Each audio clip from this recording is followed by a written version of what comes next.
Welcome to episode 25 of A Fighting Chance. I'm Jared. Got Salvador here as always, and this is very exciting. We got Trevin Giles. Thank you so much for being here. This is awesome to meet you. Thanks for having me. Same. Yeah, how's your day going? Pretty good, man. I actually just got done doing a little yard work before I came up here to interview with you guys. Is it a nice day out? Yeah, it's pretty nice over here, man. It's been pretty cold this past week. Here in Houston, the weather is like hit or miss, like all the time. So I'm finally getting more warm weather out here. So whenever we have some warm weather, I like to be outside. So it's pretty nice out.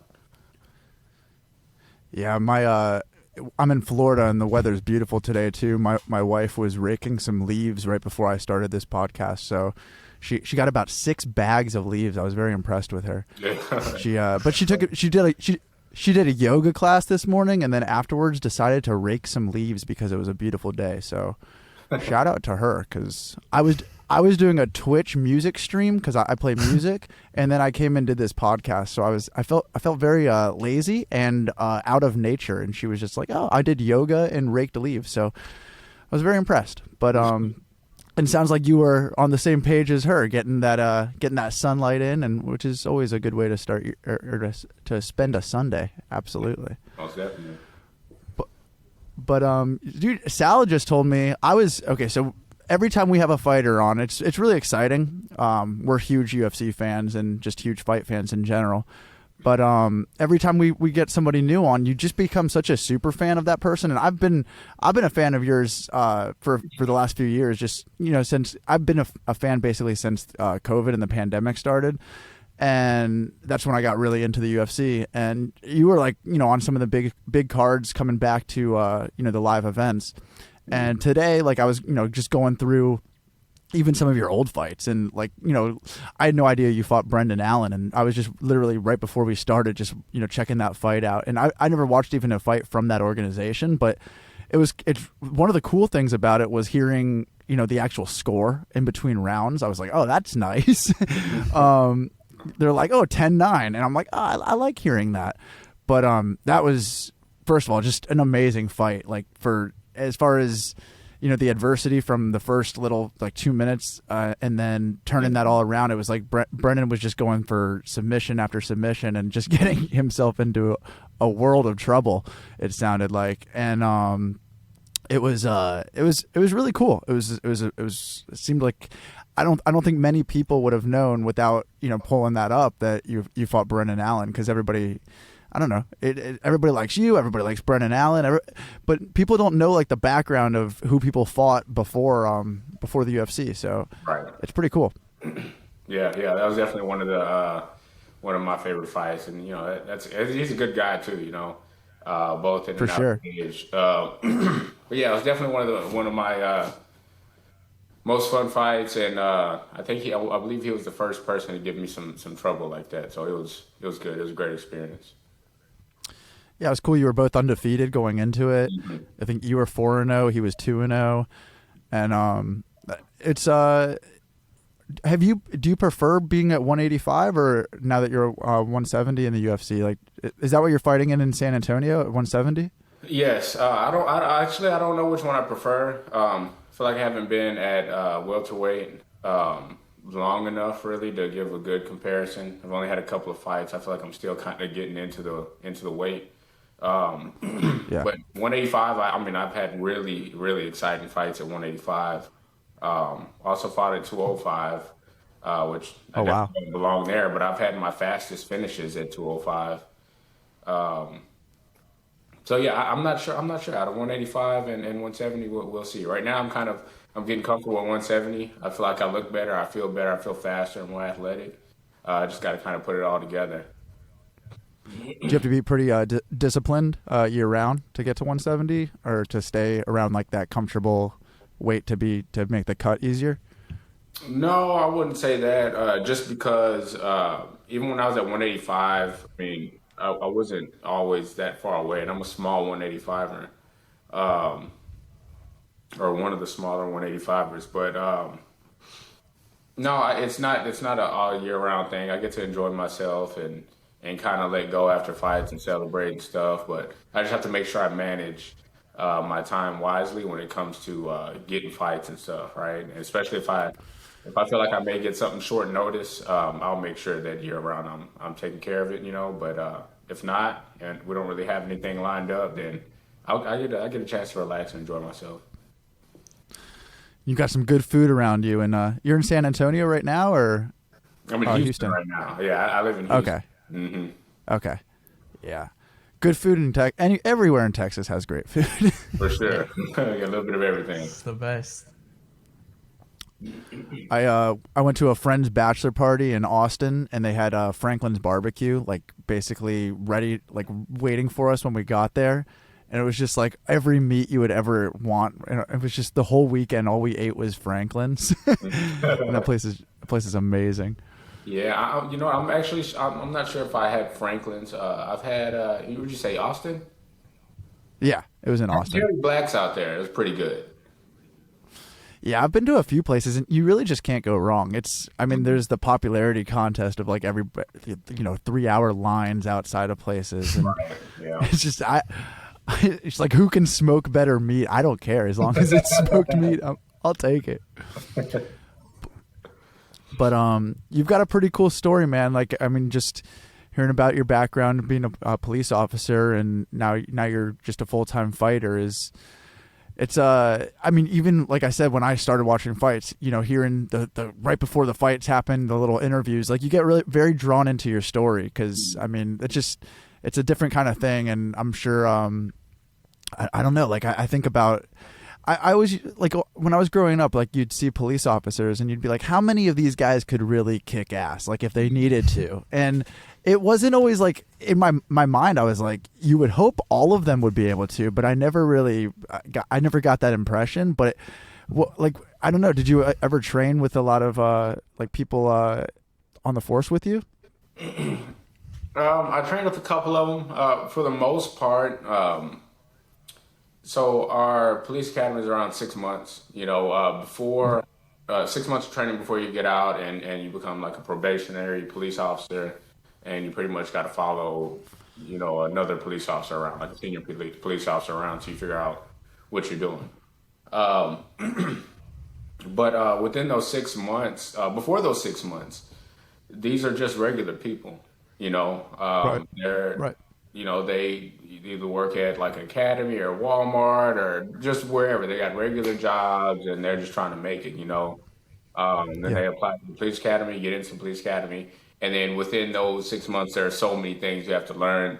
Martial arts and, boxing and all that other stuff doesn't really, ask anybody who's trained. 6 months isn't sufficient, right? When it comes to really learning to take care of yourself, right? Especially when you For got sure. tons of other things you have to learn, like laws and everything else, right? Mm-hmm. So yeah, for the most part, no, there's not a big. Most police officers are smart enough to work as a group more than as an individual, For sure. and I think that's where the power comes in. But if you're like one on one, I don't think it's not in a favor for a police officer physically, because there's minimal training. There's enough.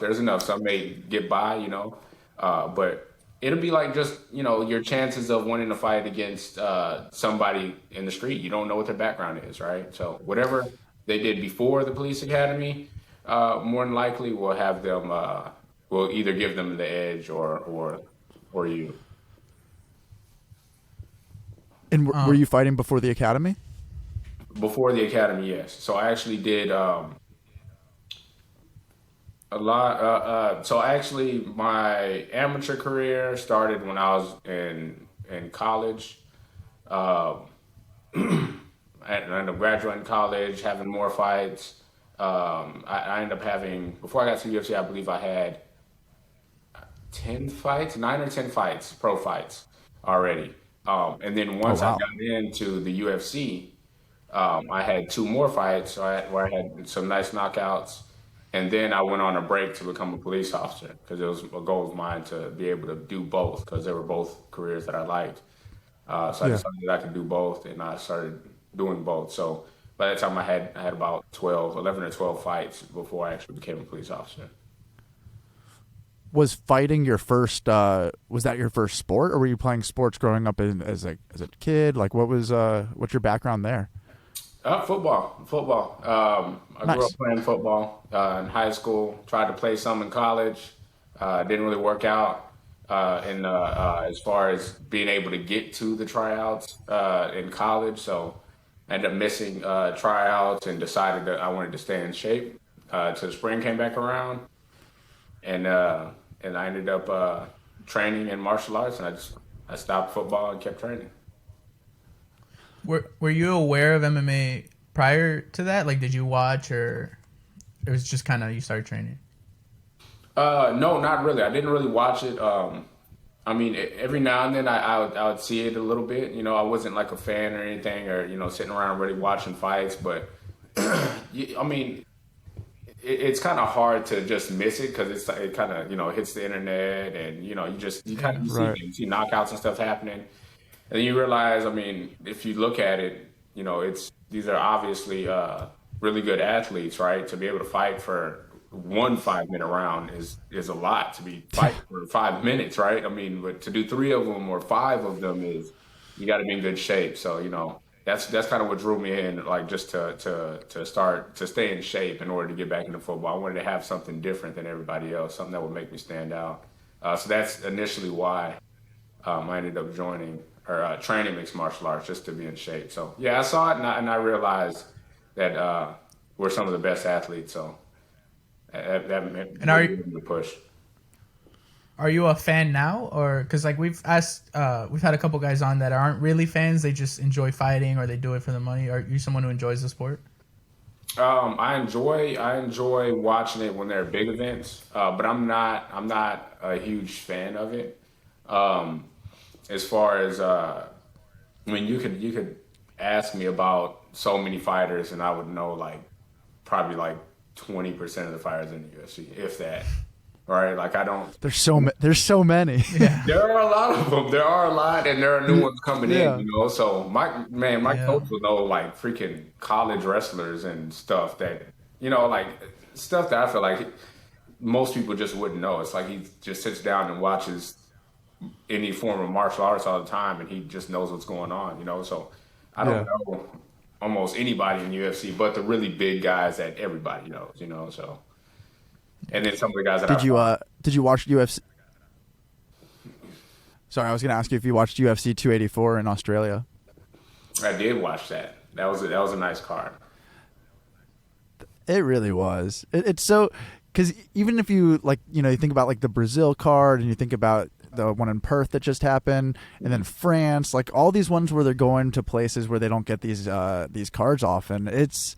It just feels so good. Like it feels so good with the crowd energy. Like I mean, the London cards have been crazy. The energy the last two London cards. Yeah. But yeah, I live in Orlando, and I went to the UFC that happened in Orlando in December, and it was truly embarrassing being a part of the crowd because it's like everybody. It's like almost like an excuse to go on a date. It's like, oh, let's just go to the UFC, and they're not like these. I don't know. It's just a disrespectful crowd. Like when there's Yeah. grappling going on, you start to hear like I don't know. People were doing the wave instead of paying attention to what's going on. They started a wave around the arena. I was like, what is going on? It's Oh. I know it made me very very embarrassed. But the Perth card was they were fun and they were super respectful. Also, like even throughout like when they were like booing Islam, like I felt like they were more doing it in like a fun spirit than like the crowd in Brazil, like where I felt like they didn't even show Glover respect in Brazil. It really bummed me out. Yeah, that's kind of crazy, but yeah, I definitely get the enjoyment or kind of like the disgust of being in certain places when you're watching fights. I was here in Houston, watching. Went to my first fight as my first UFC fight as I guess a fan or somebody just there to Yeah. watch. And I heard this guy behind me, and it almost pissed me off. Right, I almost turned around and said something to him, but there's a guy that was.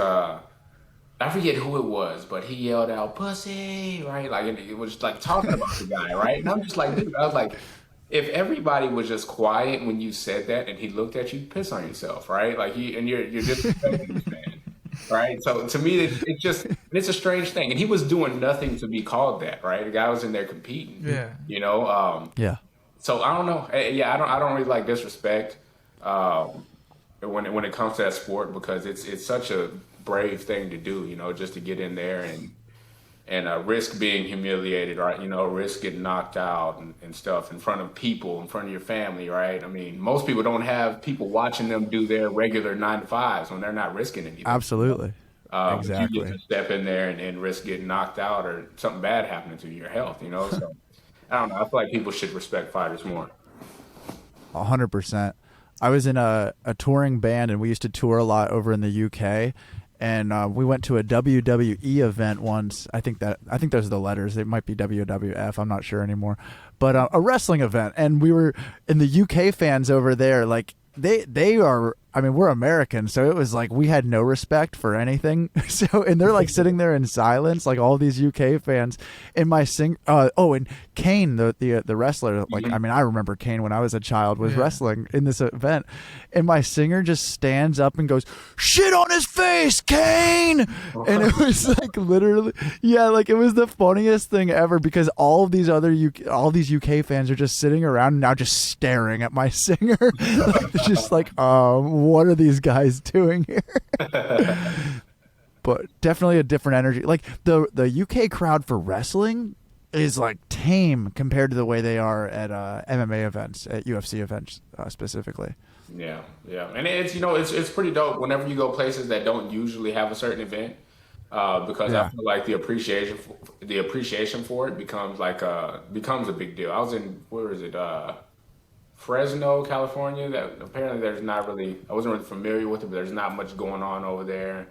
But then it was my second UFC fight. I fought Antonio Braganetto, and we were there, and the crowd was showing everybody love. It was packed in there, right? It's like that event came, and everybody was just like, "Oh shit, we don't usually get events like this, so let's all go." And they were all like wild, right? And they're like super happy everybody was there. And I didn't see anybody get disrespected or anything, so that was dope to see. So I kind of like places where when we have cards, places we don't usually have them.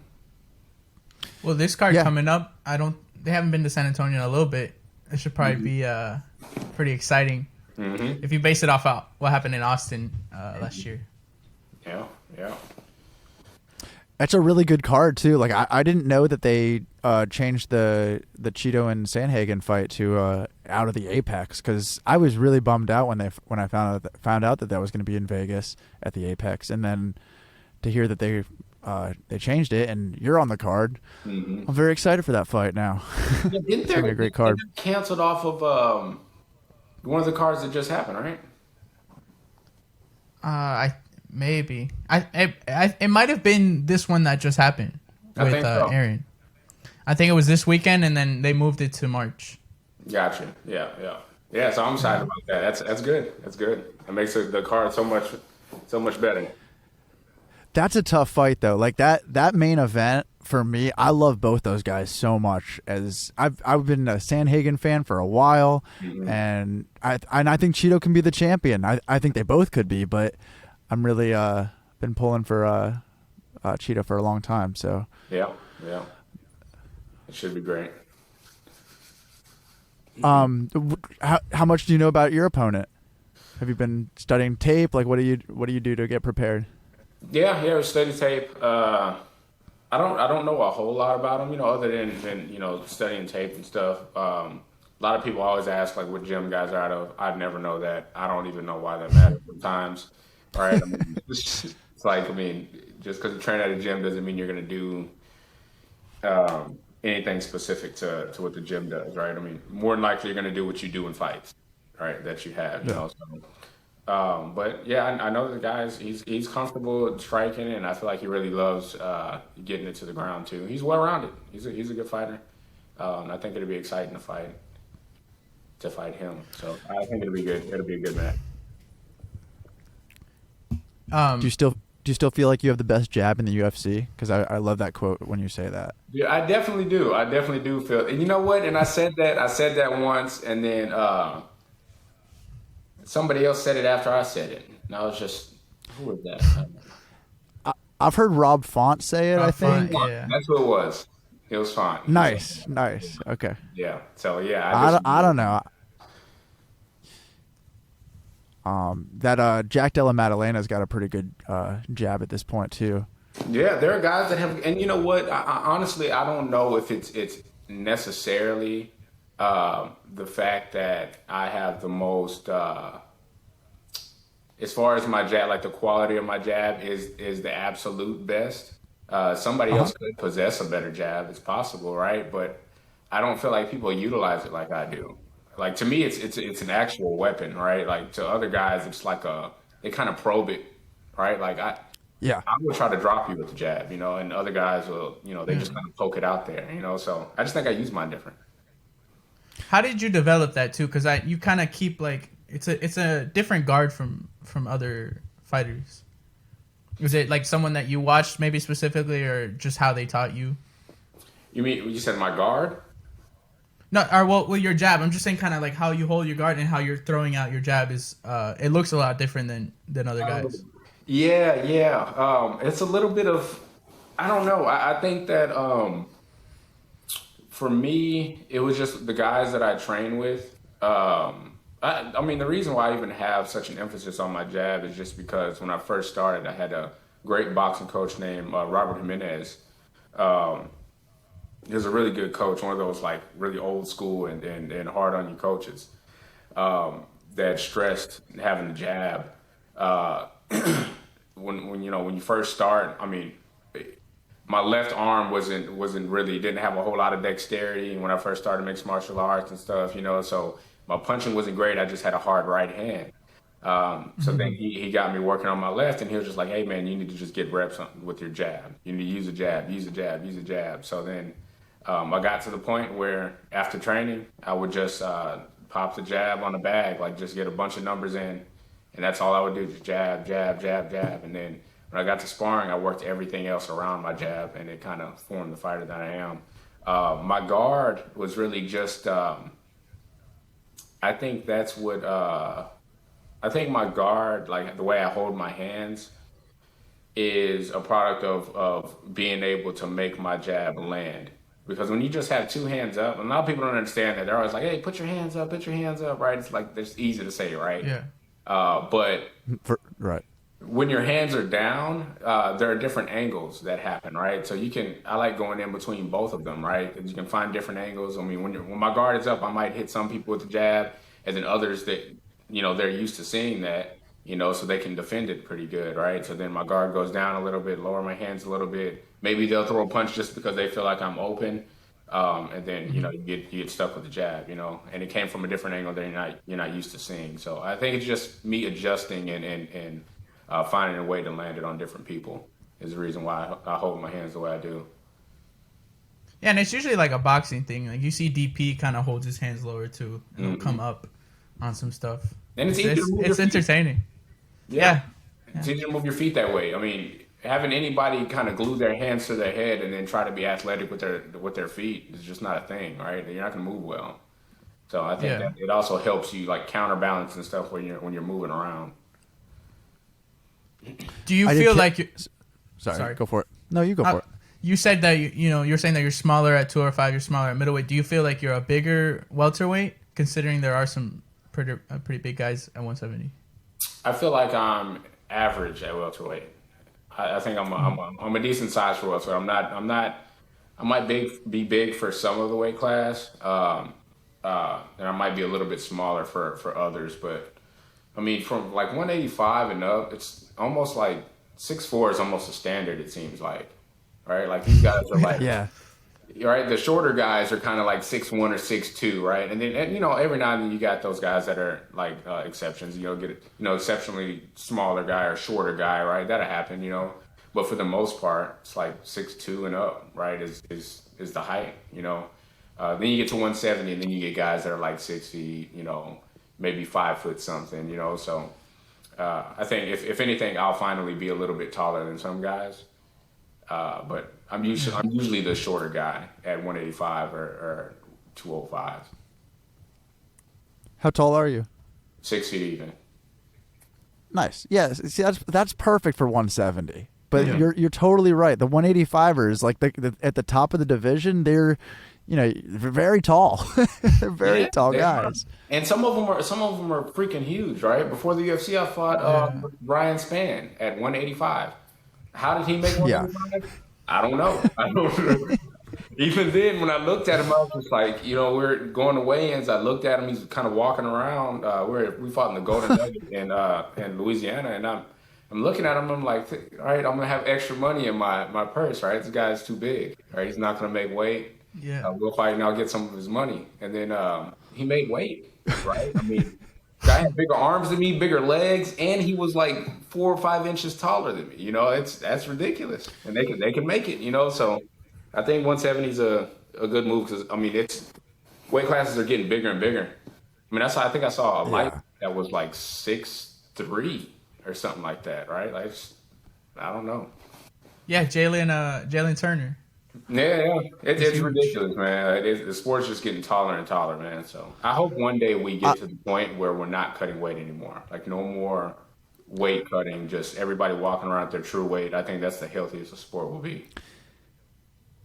Because sorry, no, I was just gonna say because nobody really knows even like the protocols, and like certain commissions have different ones, like what's going on with the IV and Perth. Mm-hmm. Like, I mean, people are doing crazy things to cut weight, and then if you read what's actually allowed in Perth, you're not allowed a sweatsuit, you're not allowed saunas, and so it's like, did everybody on that card cheat, like by the commission standards? It's really interesting.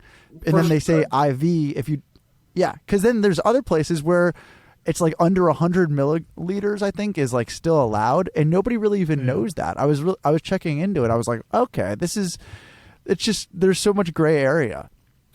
Yeah, I mean, for sure. I mean, if that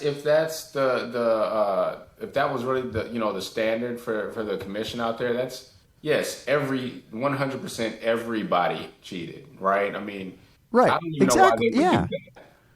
I mean, that's what we do. We use saunas, right? We manipulate the water in our bodies and stuff. That's what we do. I mean, you can't expect everybody to go out there and run 20 miles to cut, all this weight, right? I mean, that's ridiculous. Yeah. So what do you think of like one championship where there'll be like 135 is your 135, and there's no like that's your weight. They'll test you after, I think. After you fight, you have to be the same weight or something like that. Like they make sure that you're not cutting any weight. Do you? I think you that's kind of like that format, or? Well, to me, I would enjoy. To me, I think the best thing would be same day weigh-ins. I think that'll really make. So like wrestling. Yeah, right. Because, and I think after the weigh-ins, maybe the fight maybe like 2 hours later or something like that, or 3 hours later, something like that. Something that's somewhat close to the fight, because then now, and it's an incentive for guys not to do that big cutting, right? Because if they do, they're more than likely they're getting knocked out, right?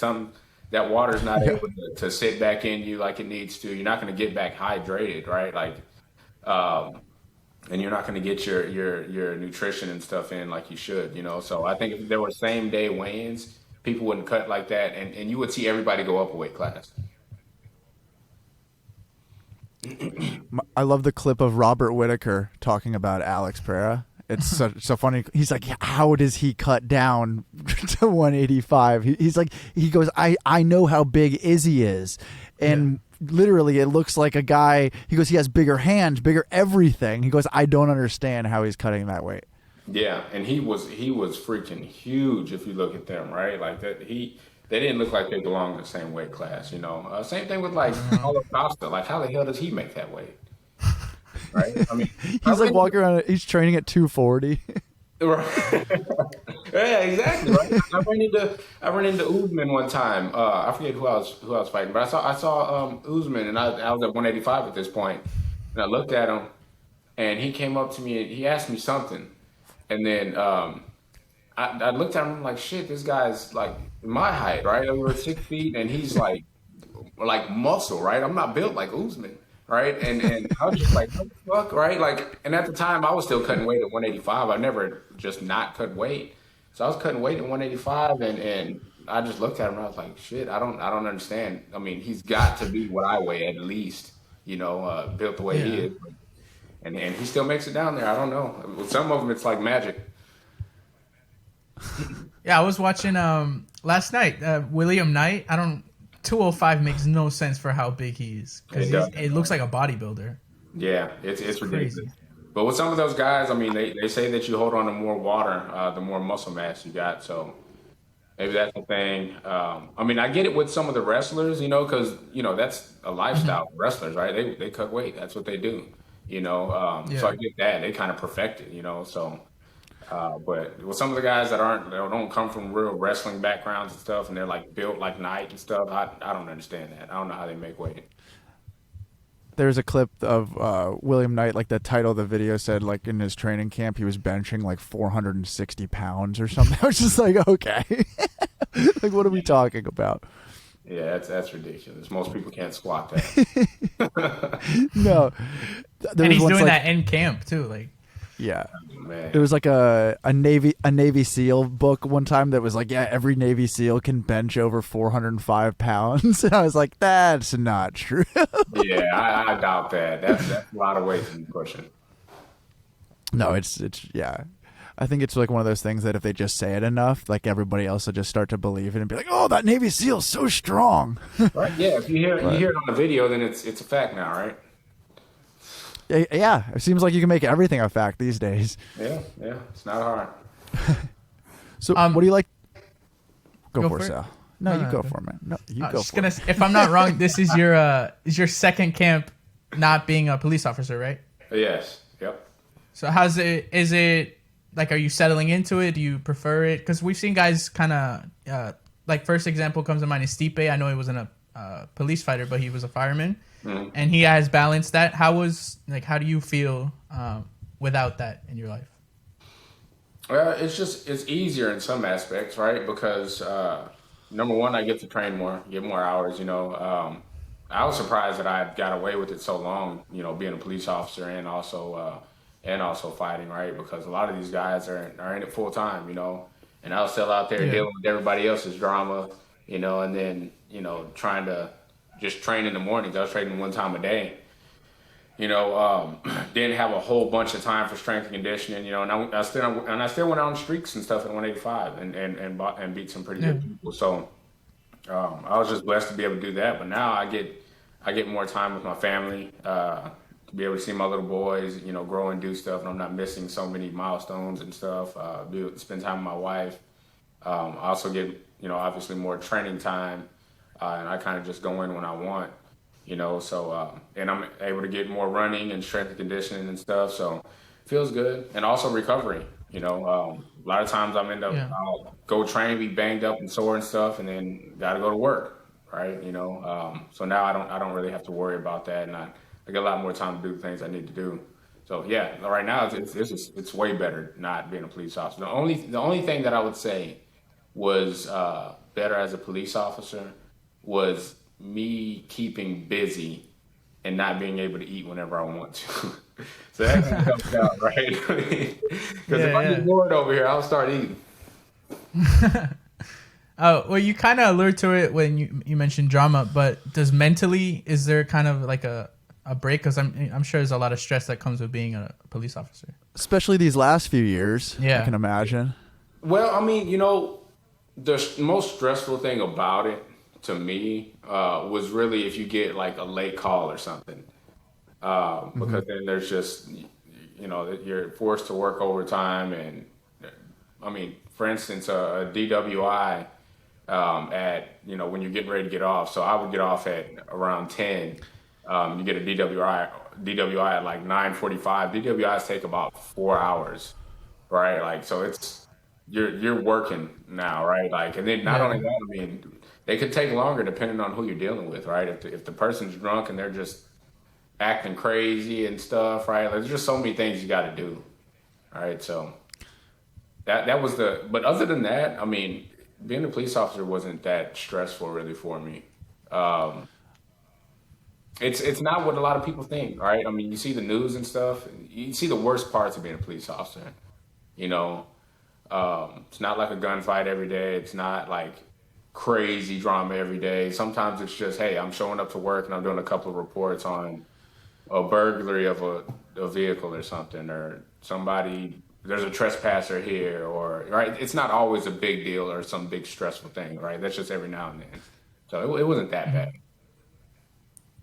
I could be totally wrong, but being a police officer in Houston, I still feel like there would be like a decent amount of respect still for the police officer than versus like a place like Seattle and like Portland, and like there's like a lot of places today where it's just taken the whole I mean, police officers don't even like they can't even do anything. They can't even do their job anymore because of lack of support, and it's just gotten crazy out there. So I just in my mind, I believe that Houston would still have respect for their police officers. I would hope. Yeah, it's not that bad out here, man. I mean, and I don't know about other places because I haven't had the opportunity to be a police officer anywhere else. But yeah, here in Houston, man. I mean, if you just as a police officer, if you just treat people like people, then you're good. Right. Just like I'm talking to you guys, right? Like when I was a police officer, and if I'm talking to somebody, I'm talking to them like I'm talking to you, right? If you got pulled over, I'm talking to you like this instead of you're not lesser than me because you ran a freaking light, right? Or even if you commit some kind of crime, right? I mean, we've all done dumb stuff in our lives and stuff, right? You don't become a bad person because you smoke weed or because you did whatever you did. I mean, some of the guys are, but for the most part, it's not bad people or people that broke rules. Right. I mean, they didn't follow the rules, and it's my job to get you. You don't follow the rules, right? So it doesn't mean I got to disrespect you. So, like, as long as you don't disrespect people and you treat them right, talk to them like human beings, for the most part, they'll respect you, and that's how you gain the community respect. Absolutely. Yeah, I do dumb stuff every day, so I understand what you're saying. But no, it's very true. The kindness is the number one rule, and I think everybody out here on Earth is just basically has pretty similar goals, and I think most people are generally very good if they're given a fair shot, at least. Yeah. Man, well, Trevin, I don't want to hold you too long, so I appreciate you coming on today and giving us some of your time. It's been a lot of fun. Thank you. I really appreciate it. No problem. Good luck in San Antonio. Appreciate that. Yeah, man. We'll be rooting for you for sure. Yeah, we're really looking forward to it. You gotta get us a win because we have like a bad streak on here with guys coming on. We're not the bad luck though. We promise. Oh, okay. No, I'm not worried about it, man. I'm gonna go out there and do my thing regardless. Yeah. For sure. All right, man. Well, take care, and we'll keep in touch for sure. We really appreciate you coming on. All right, yeah. Anytime, guys. Awesome. Thanks, Trevin. All right, yeah, I'm going. You too. Yeah. Where is it? Yeah. Whoa. Great episode. Great guy. What a guy. Yeah, he's awesome. That's the first, right? First former cop we've had on the show. Yeah, definitely a first. But it's very very different cool. insight on some stuff. I think he had a good time. Yeah, seemed like it. Because that's what we do here. I mean, who doesn't? No, but he very, very insightful. Yeah, for sure. I just didn't want to hold him too long. It's Sunday. I'm sure it's like you just want to hang out with your family. You want to talk about this fight that we just had on Saturday real quick? Because, dude, okay. It's pretty big. I'll take over. Do it. Go. For about a year now, you've been telling me that Aaron Blanchfield is nothing. And I've been telling you that Aaron Blanchfield is going to take over this division one woman at a time. Yeah. And you've just been going, nah, man. She's buns. Yeah, at least Reed will beat her. You've been saying all these things. And I was right once again. And I don't know. I just feel like you owe Aaron Blanchfield a major apology. I feel scared now. I feel like she would just submit me or something. This is not true. This is not true. Please let me clear the air. Go for I've it. been a Try. fan. I've been a fan. No, Not but as she much looked as I've really been. good. No, but I've been a bigger fan though. That's all I'm saying. True, Just true, give me that. Just give me that. You got that one. Dude, there's very few times where I feel like I'm right, and this is one of the times where I really just feel right. So, what do you think her ceiling is? Do you think she's like Champion. I've been saying it for a year and a half. Well, past champion. I'm saying, is just like she's just gonna get the belt, or is this a dominant champ? Is it that Dominant you think champion. she's that kind of talent? Yeah, I do. She's only 23. Yeah. She's only gonna get better. I mean, her striking looked phenomenal. Like I had her winning, but I didn't think that she would be able to hang with Jessica on the feet like that. And she did more than hang. I think she completely outclassed her on the feet. She's one of the most calculated people when it comes to even like talking in an interview. She just seems strict business until she gets the job done, and then she's pumped. Yeah. Every time she gets like super excited. It's cool to see. It's adorable. Yeah, good card. William Knight. I don't know what the hell happened there. He ruined my parlay. That's what he did. That's one of the weirdest fights I've ever seen. It was just. I had it to go under 2.5 rounds. I don't know how that lasted. Yeah. Yeah, because I really don't. At a certain point, he was literally leaning on the cage with like his leg up, like he couldn't stand on it. It's a lot of weight to be putting on his leg. Yeah, just call it that. Shout out to Praknio. Good game plan. Is it true that you have Conor McGregor news? Well, not news, but something happened with Conor that we haven't talked about. And I think it's pretty wild. I don't know if it's 100% true, but a couple guys like Chris Curtis and all them have come out saying that Conor, they started filming The Ultimate Fighter, and the first day he kicked out all 31 contestants off the show and brought in his own people. Could this be true, though? It's been confirmed by a bunch of fighters. There's obviously always like the, you know. They're saying he had 31 people ready to go to be on the show. I guess so.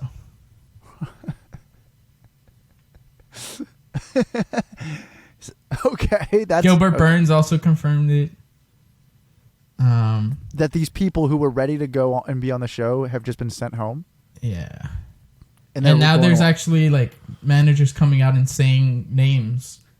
Kent Cross, Mitch Ramirez, Brandon Jenkins all pulled off the show to make room for McGregor's people. It could be that every single person got kicked off is fabricated, but there is reports that like guys got kicked in order to bring in Conor's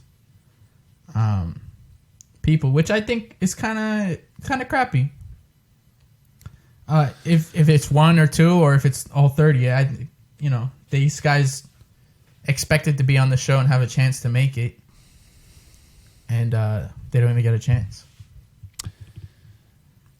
Conor, come on, man. That's it. We can end now. Thank you guys for tuning in for a fight. Make sure to like, subscribe, hit the follow button, and we'll see you next week. Peace.